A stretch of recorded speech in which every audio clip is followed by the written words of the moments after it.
Alrighty, there was a significant amount of interest in this, so we're doing it, y'all. We're doing it.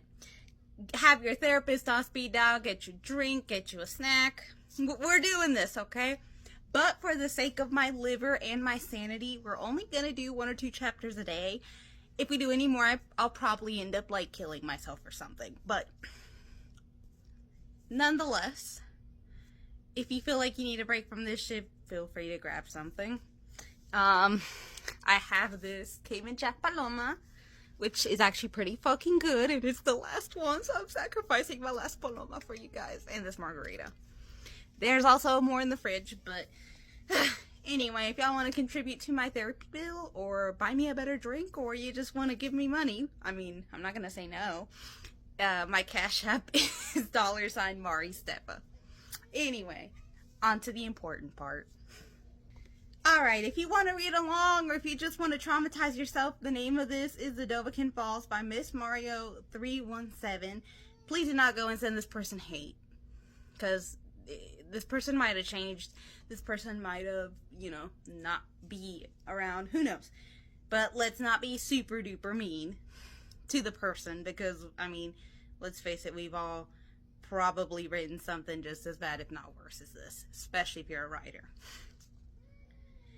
As the Dovahkiin stood in front of a large statue, she pondered why she had built it anyway. The large ebony statue was of her ultimate foe, Alduin. It was almost life-sized, with 2 flawless ruby eyes that had the same fire in them as the real dragon's eyes. Wait, if it's a life-size replica, wouldn't that take up, like, her whole house? Or, like, a whole yard?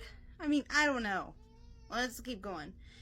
She had made sure to build her own word wall, which Alduin was perched on. She sighed as she kept staring at the statue. Why did it have to end this way, Alduin? She asked the inanimate object. Why could we have not found some sort of compromise? Sounds like she was in love with the world eater, which each their own. But there was no compromising in that situation. Like, either you died or he died. Somebody was going to have to die. She asked it again with an irritated frown on her fair, pale-skinned face. We get it, you're white!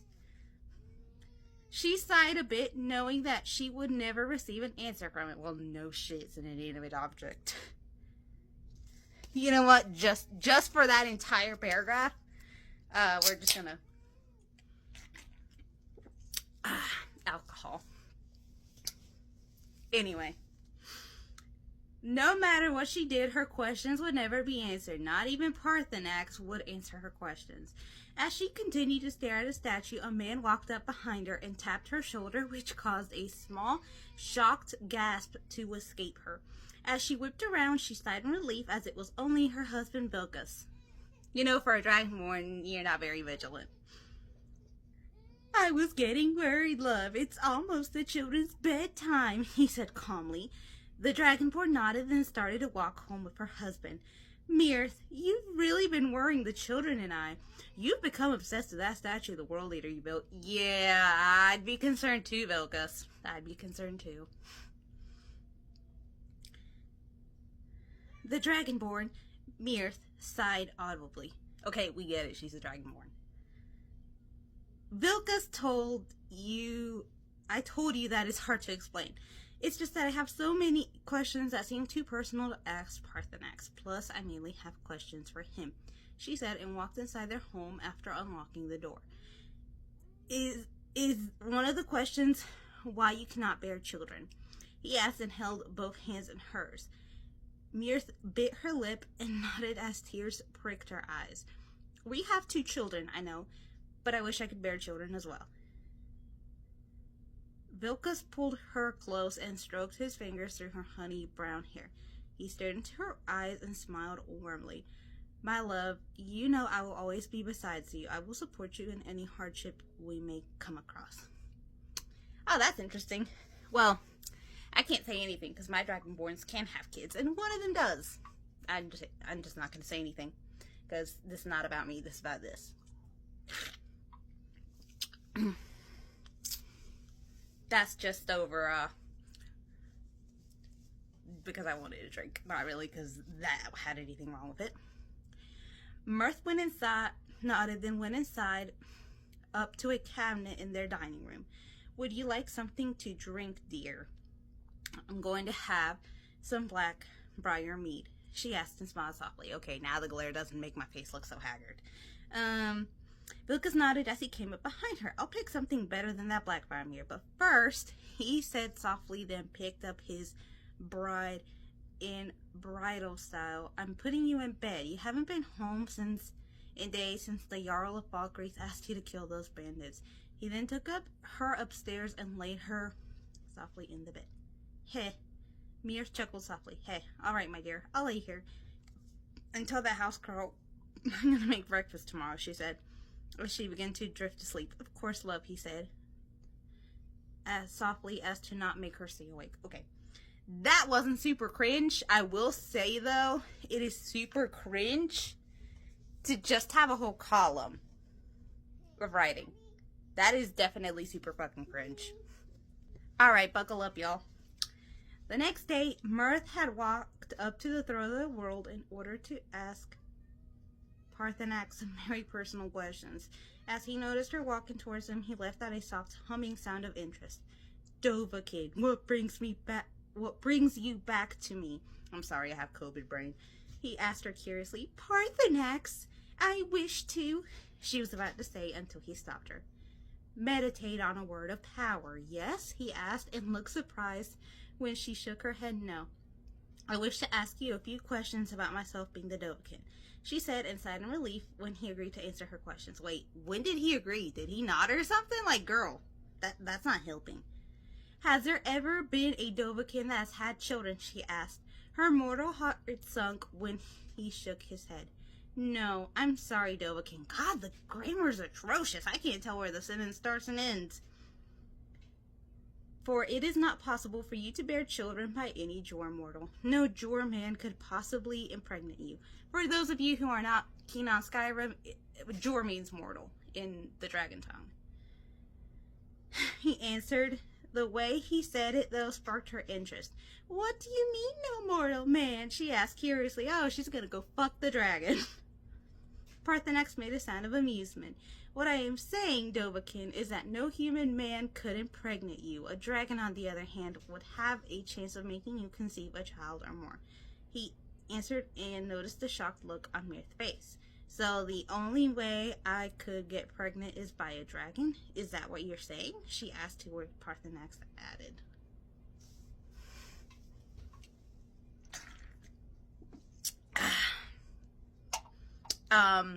We're starting off on the wrong foot.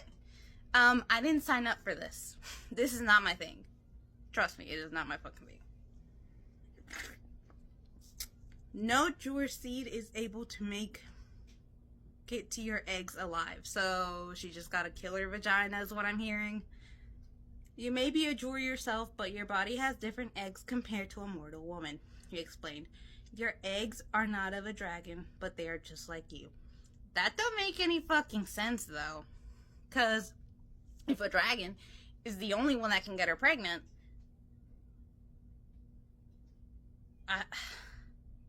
why am I thinking of the logistics? I cannot be getting tipsy this fast, y'all.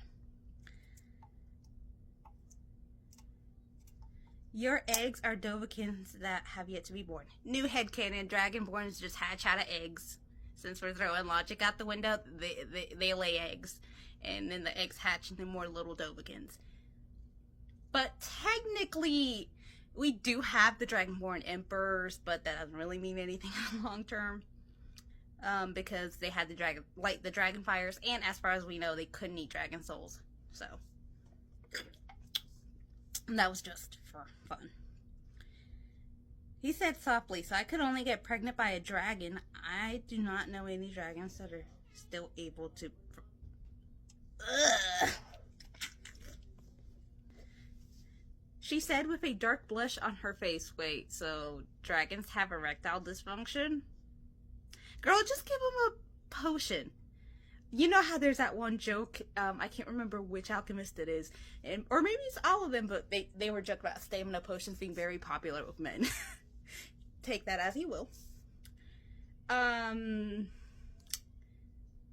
Parthenax nodded. Neither myself, Odoving, or Drinavir are able to do that act anymore. You killed the last able dragon, he said softly, hoping that she would know who referred to. Mirth gasped as the realization hit. Alduin, she whispered. Though it was just a whisper, it shook the sky from the deep meaning it had to her. It was like a new thing. Parthenax noticed this and waited till she calmed. I'm not going to take points off for grammar, but I am going to take points off because I feel like it. For the atrocious grammar. Also, technically, we only quote-unquote have male dragons in the game, and Akatosh just spits them out. There's no sexual reproduction. Now, Jills are a thing, but there's, they really only exist to fix, like, the timelines when they get fucked up. They don't really vibe with the dragons like that. Anywho, let me finish this because I'm rolling over my time. Dovahkiin, you know of how Alduin revived other dragons and how you have achieved his past word of power. How? Where's the explanation? America, explain! Use it wisely, Dovahkiin. Do not let my brother trick you into trusting him tenfold, he warned her. Mirth nodded and quickly began her descent after giving Parthenax some venison that would last him days. God damn, that girl was packed. I know that shit stank, and I know she probably had wolves and saber cats and bears chasing her ass through that mountain. Now, Mirth was on a mission to save herself, but unknowingly doom many. This is terrible. 900 out of 10. Nope. It's the first chapter I'm already here. Guys, this is not going to fare well for my liver. Anyway, on to the next thing.